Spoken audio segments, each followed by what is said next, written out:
Thank you so much, Craig, for your invitation to share today. As I read through the Doctrine of Creation, I couldn't help but reflect on the immediate relevance of this doctrine in today's world.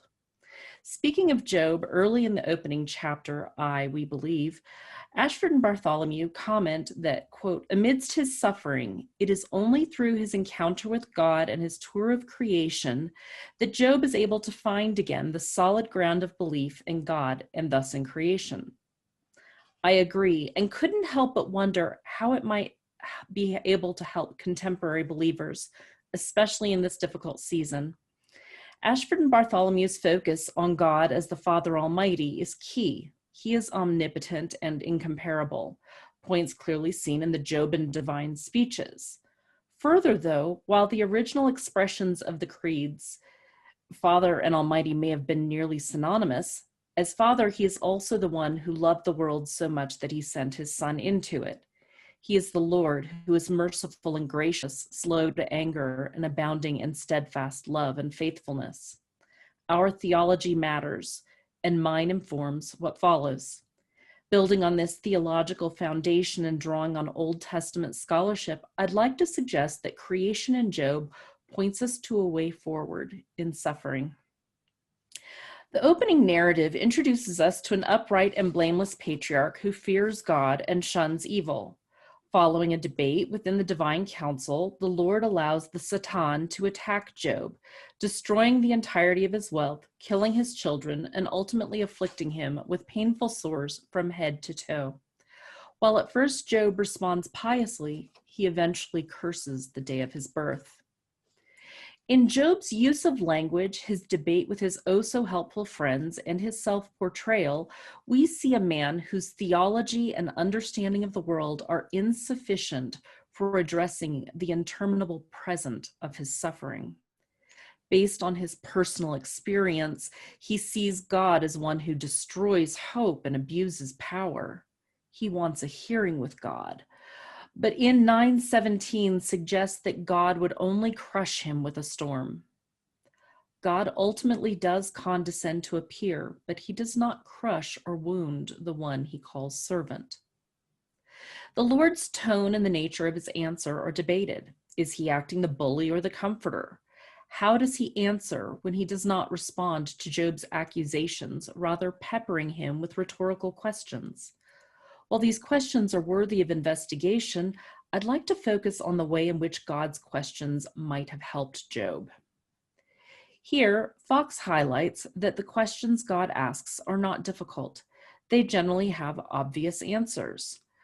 He remarks, God uses rhetorical questions that elicit knowledge from Job. There is much that Job does not know, but there is also much within his grasp. Potential knowledge he can activate by looking at the world around him and seeing evidence of God's power and providence. In light of the question's focus on creation, what role does that knowledge play? God asks Job where the world's footings were set, and whether we ourselves marvel at forces of gravity and a globe that revolves around the sun, or Job remembers his own assertion that God has suspended the earth over nothing. Meditation on God's creative act evokes a sense of awe. With God's questions, we are reminded that he has established the world. He has controlled chaos. He has shaped the land. He is creator. Not only that, God is sustainer. He ensures the constellations come forth in their season. He sends rain to water the uninhabited desert. He provides for the wild animals. The ideas of awe and the sublime deserve a discussion of their own, so here I will only comment that they point to the experiential, that which, according to Longinus, transports us out of ourselves.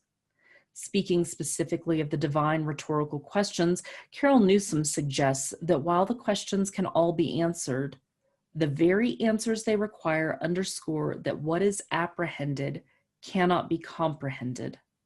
We can only marvel at the magnitude of creation, the might of the horse, the soaring of an eagle. As with nearly every other aspect of the book of Job, Job's response to the Lord has been variously described. Whatever our interpretation, though, we do know that something has changed. We are no longer pelted with Job's anger and demands. Rather, we hear an acknowledgement that God can do all things. He is omnipotent. Not only that, though, Job's specific reference to hearing and seeing in 42:5 point to the experience of God behind his words. In this experience, God has pointed Job away from the pain of the moment to the breadth of time, hearkening back to the days of creation and alluding to his ongoing providence. That continual, sustaining presence is not only to be found in the circle of human civilization on which Job focuses. Notably, God's speeches focus on wild creatures and desolate places, lacking Job's understandably anthropocentric focus. With his questions, God invites Job to look beyond himself, his world, and his suffering to the marvel of God's ongoing provision, a provision found even in the desolate places to which Job fears he himself may be exiled, as reflected in his self-description as a brother of jackals and a companion of ostriches, animals traditionally associated with the wilderness. While I doubt any of us expect God to appear in a theophany, I would like to suggest that we still find two invitations in Job. First, I believe that divine speeches invite us to reflect specifically on God as creator and sustainer. Along these lines, Newsom has suggested that Elihu's hymn may have been a form of spiritual discipline that cultivates a sense of the presence of God through the contemplation of God's works. The divine speeches themselves also cultivate such a sense of presence and give us an even better model for contemplating our creator and sustainer, meditating on creation in both its grand scope and minute detail. Such meditation holds the potential to remove ourselves from being the source of wisdom, judgment, and value that is often our focus in our post-fall world, pointing us instead to the Father Almighty, who took up his rule on the seventh day. It should be acknowledged here, though, that Newsom is concerned that such a spiritual discipline would be inadequate in its lack of, quote, place for the voice of grief and misery, a concern that points to what I believe is the second invitation. As cliche as it has become to say, I also believe God invites us to come into his presence with honesty in our suffering. This suggestion is not based solely on Job's blunt honesty. Rather, David Burrell notes, Job is commended in the end because he dared to address the Creator God. To this point, Liang Xiao observes that while 42:7 is often translated as Job speaking rightly about God in contrast to his friends' speeches, the verse's Hebrew preposition, el, more commonly means to. Thus, it might also be translated as God telling the friends, you have not spoken to me rightly, as my servant Job has. This rendering suggests that God is affirming Job's speech to God rather than the content of those speeches. Job is the only person who has spoken to God rather than about him in the whole book. We can do the same. In closing, I would like to thank Craig, Bruce, and Kleiss for both the invitation to share with you today and for this incredibly important volume. It highlights the ongoing relevance of our doctrine of creation for our world today, here serving as a foundation for our response to suffering in a world that feels somewhat upside down. Thank you.